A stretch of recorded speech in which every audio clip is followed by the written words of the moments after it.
কোকৰাঝাৰৰ third কনভকেশ্যন Bodoland cultural কমপ্লেক্সত অনুষ্ঠিত হৈছে। ইয়াত 464 পোষ্ট গ্ৰেজুৱেট, গ্ৰেজুৱেট আৰু ডিপ্ল'মা ষ্টুডেণ্টবিলাকক ডিগ্ৰী দিয়া হৈছে। তো আজি আমাৰ সকলোৰো এটা আনন্দ অনুভৱ হৈছে যে আমাৰ কোকৰাঝাৰত যি CIT দীঘলীয়া এটা সংগ্ৰামৰ পিছত ইয়াত ইষ্টাব্লিছ কৰা হৈছিলে, নিৰ্মাণ কৰা হৈছিলে, সেইটো এটা বাস্তৱত ৰূপায়ণ হোৱাটো দেখিবলৈ পাইছোঁ।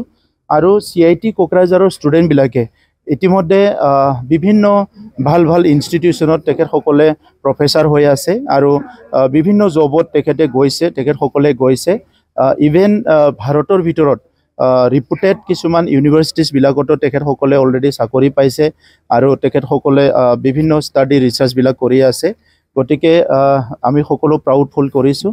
যি 464 ষ্টুডেণ্ট আজি তেখেতসকলক ডিগ্ৰী দিয়া হ'ল, যি অনাৰ দিয়া হ'ল, সেইসকলে অনাগত দিনত আমাৰ কোকৰাঝাৰ বা বড়োলেণ্ড অঞ্চলৰ লগতে ভাৰতবৰ্ষৰ কাৰণে কিবা ভাল কাম কৰিব, এটা নেতৃত্ব ল'ব পাৰিব, সেইটো মই আশা কৰিছোঁ।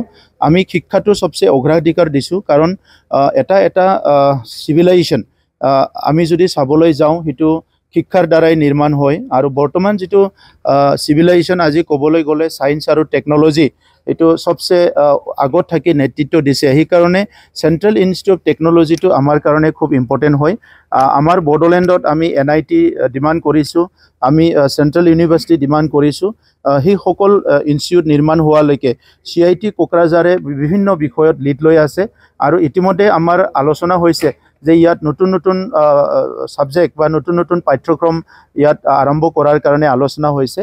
আৰু ইয়াত ইণ্টাৰনেশ্যনেল ষ্টুডেণ্টবিলাকক এট্ৰেক্ট কৰাৰ কাৰণে কিছুমান কথা চিন্তা হৈছে। গতিকে CIT কোকৰাঝাৰ ভাৰতবৰ্ষত এতিয়া ভাল এটা ইনষ্টিটিউট হ'বলৈ গৈ আছে। মই আজি এই প্ৰগ্ৰামত এটেণ্ড থাকি সেইটো ভালকৈ অনুভৱ কৰিছোঁ।